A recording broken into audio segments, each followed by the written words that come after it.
कभी कभी काया हिया नारी स्वभाव सत्य कभी काया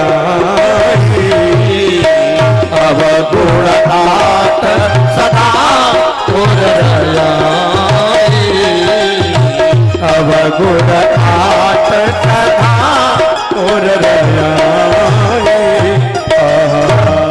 स्त्री चाहे कितनी भी सुशील हो लेकिन फिर भी उसके अंदर 8 अवगुण हमेशा विद्यमान रहते हैं। सत्राजित नहीं बोले, लेकिन तुमको पता है बाल हट और त्रिया हट, अगर बालक हट पकड़ जाए ना कि मम्मी मैं तो जई खिलौना लेंगो, तो मम्मी ये बुई खिलौना लल्लू है दिब्बानो पड़ेगो। अगर मम्मी हट पकड़ गई तो पापा हुए बुई काम करना पड़ेगो, नहीं तो सवेरे ही तूफान। सत्राजित की पत्नी कहने लगी बताओ तो सही तुम्हारी उदासी का कारण क्या है। सत्राजित कहने लगे देवी क्या बताऊं। पत्नी को क्रोध आ गया, कहने लगी तुम मुझे क्यों नहीं बता रही हो, क्या बात है। क्या मेरा आप फर्ज नहीं बनता कि मैं आपके सुख दुख में शामिल रहूं। सत्राजित कहने लगे देवी बता तो दूंगा, लेकिन एक बात को ध्यान से सुन ले कि क्या किसी दूसरे से जाकर के मत कहना। इतने में तो पत्नी कहने लगी बताऊं मुझे तो बिल्कुल पागल समझ जाते हैं? बताऊ घर की बात हुए हूं कब दूसरे से जाके कह देंगी, मैं बिल्कुल पागल समझ रहे हूं अन्नो ना खा। सत्राजित कहने लगे देवी कह रहा हूं किसी दूसरे से मत कहना। पत्नी ने कहा बिल्कुल तुम्हारी से बिल्कुल नहीं। सत्राजित कहने लगे देवी तुम्हें पता नहीं है मेरा छोटा भाई प्रसेन आज 15 दिन हो गए लौट करके वापस नहीं आया है। मुझे तो ऐसा लग रहा है कि इसमें तक मणि के लोभ में आकर के द्वारकाधीश भगवान ने मेरे छोटे भाई प्रसेन को मरवा दिया है। रात्रि हो गई, दोनों सो गए और जैसे ही दोनों सोए प्रातः काल हुआ और जैसे ही प्रातः काल हुआ तो तुमने मालूम है सवेरे सवेरे माता बहन कहां जाते हैं हाथ में लोटा लेके पंचायत घर में।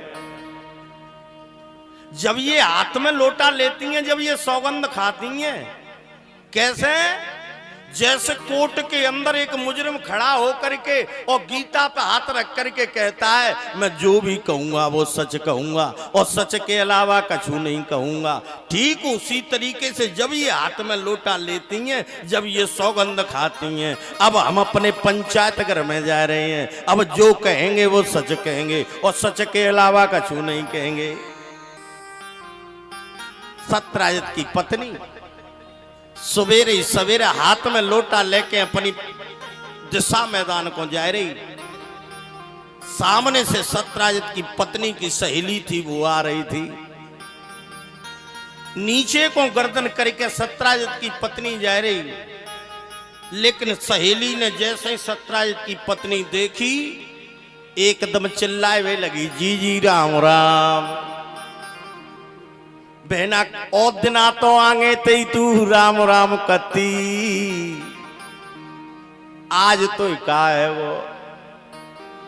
इतने में तो सत्राजित की पत्नी की आंखों में आंसू भर गए, क्योंकि ये माता बहन को जो आंसू ने को सिस्टम होता ना ने वो कैसा पता है, समर की तरह जैसे ही चटकनी दबाई और पानी बाहर और जिन जैसे ही अपने गाल पे हाथ लगाए और जिनके आंसू बाहर। सत्राजित की पत्नी की आंखों में आंसू आ गए। सहेली कहने लगी बहन बता तो सही क्या बात है। सत्राजित की पत्नी कहने लगी बहन क्या बताऊं। सहेली कहने लगी नहीं बहन बता तो सही क्या बात है। सत्राजित की पत्नी नहीं बोली। सहेली कहने लगी बहने दुख है बताए वे ते दुख बट जातो है। मुझे बता तो सही क्या बात है। और तो मैं स्वभाव की तो मालूम है, मैं तो सिद्धांत तो पे सुनी मैंने अपने पेट में डाल ली। मैंने आज तक कोई बात कही हो तो बता दे। सतराज की पत्नी की आंखों से टप टप करके आंसू बह रहे थे। रोती हुई कहने लगी, बहन एक बात बताऊं? कई कहा, मुंह पे तोते कोई बात ना न छुपते, अपने घर की बात हूं तो ही बता देते हो। सहेली कहने लगी, तो बहन बता दे, मैंने आज तक कोई बात तय कही हो। सहेली ने इतने में तो हाथ धद्दो लगते ही सो बिल्कुल काउते नहीं। सत्राजित की पत्नी रोती हुई कहने लगी, बहन हमारे पति देव संज्ञा को कह रहे कि इसमें तक मणि के लोभ में आकर के द्वारकाधीश भगवान ने हमारे देवर को मरवा दो है। सत्राजित की पत्नी कहकर के आगे की तरफ बढ़ गई। सहेली रास्ता में जा रही, और जब रास्ता में जा रही तो जब तक बाय बाकी सहेली मिल गई। ओ जीजी, सहेली ने सहेली बुला ली। देख एक बात बताऊं कही, हाँ कि तू काउते मत कहियो, 2300 बेचारी रोए रोए कह गई है। क्या बात है? तू काउते मत कहियो, देख ले हूं तो काउते ना के तुम्हें सिद्धांत की पतो है 2300। सहेली कहने लगी, वो सत्राजित की पत्नी कह गई है, इसमें तक मणि के लोभ में आकर के द्वारकाधीश भगवान ने बाके देवर को मरवा दो है। पहली ने दूसरी ते कही, और दूसरी ने तीसरी ते कही, और तीसरी ने चौथी ते कही, और चौथी ने पांचवी ते कही। जई तरीका ते पूरी महाराज मुखरई में बात फैल गई कि जी जी अब तो छुट्टियां कट रही हैं। ये माता बहन को मीडिया इतना बड़ो है, पतो ना न जिनके पास में जाने कहां ते फोन आ जातो, जाने कौन सो अखबार आवत है, सो जिन्हें पतो पच जाते अब तो नानी देवते दूध पिया रही है, जी जी चाकी खुट रही है, जी जी चुटिया कट रही है। पतो ना जिनको मीडिया कितनो बड़ो है। पूरी द्वारका में ये बात फैल गई कि इसमें तक मणि के लोभ में आकर के द्वारकाधीश भगवान ने सत्राजित के छोटे भाई प्रसेन को मरवा दिया है। लेकिन लोगों के कानों में बात पहुंची तो कछु तो कहवे लगे, ऐसा ना है सकत, ऐसा नहीं हो सकता है। वो कछु कह रहे हैं ऐसा कतो 180 तोलो रोज देती, एक तोले आज 90,000 रुपया को है? मरवा दो होगो। क्यों? क्योंकि पंच तो पहलू विचित्र है और आजू विचित्र है।